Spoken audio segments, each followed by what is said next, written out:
Chapter 14 of Mountain of Love. It was the next day. Yu had left to go give her speech, while Izuku had to stay at home. As he turned on the television, he saw that Yu was on TV. She was giving her speech about what happened, but she wasn't acting weak. She was showing others that she wasn't gonna let this stop her from being a pro hero. As Yu's speech finished on the TV, he heard banging coming from outside. Izuku opened the door to see who it was. As he peeked outside the door, he saw that it was Todoroki outside his old apartment. "Oh hey Todoroki," Izuku said. "Oh Midoriya. Sorry, I must have had the wrong apartment," he said. Izuku didn't want to explain his situation with Todoroki, so he just ignored it. "What brings you here?" Izuku asked. Well, I wanted to talk," Todoroki said. "Oh okay, come inside," Izuku said. Todoroki entered and sat down at the table. "I just want to say sorry for what I did." "You know about Uraraka," Todoroki said. "What? You did nothing." "Uraraka broke up with me because I wasn't good enough," Izuku said. "No, that's not true. Allow me to explain what really happened," Todoroki said. "It all started when I entered UA. When I saw that you always broke your bones. I thought most people would view you as dangerous, but Uraraka didn't. I saw how she acted around you. How she treated you, it made me feel jealous. I just wished for someone to treat me like that. So once I heard about her financial situation, I made her an offer to support her family if she took it," Todoroki said. "So it wasn't because I wasn't good enough," Izuku said while trembling a bit. Todoroki didn't even respond. He then took a deep sigh. "I then made her break up with you, but when we were together she would always be talking about you. It frustrated me, so I thought if I beat you in the tournament she'd acknowledge me, but all that did was anger her more.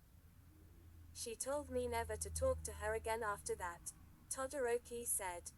Izuku couldn't say anything. So Uraraka did love him.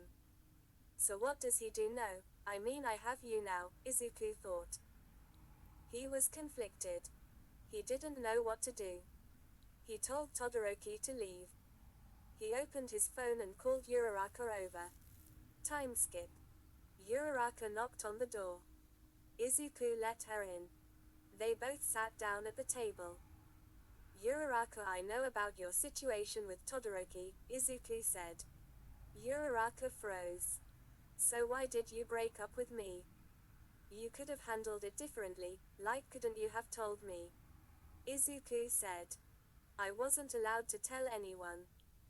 Todoroki's father didn't want word getting out that his son was basically paying for a girlfriend. Uraraka said. "But did you ever consider how I felt?" Izuku said. "I did. But I wanted to support my family." Uraraka said. "So you just tossed me away like I was nothing. You said I wasn't good enough." Izuku yelled.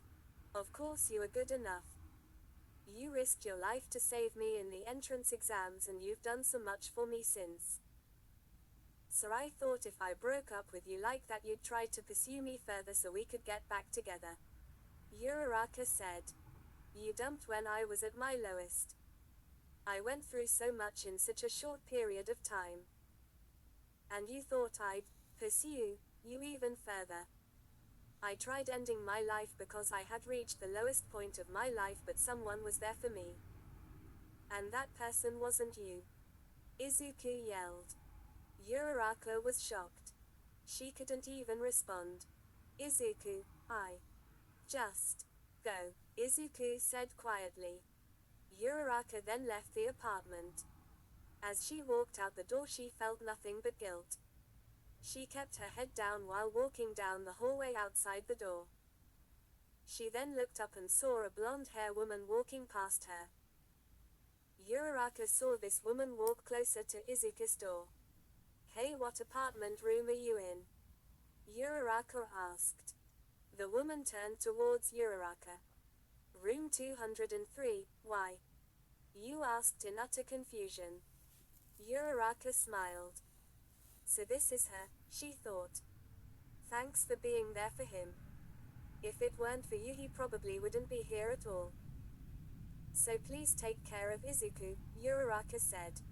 Yu smiled. I will, she said.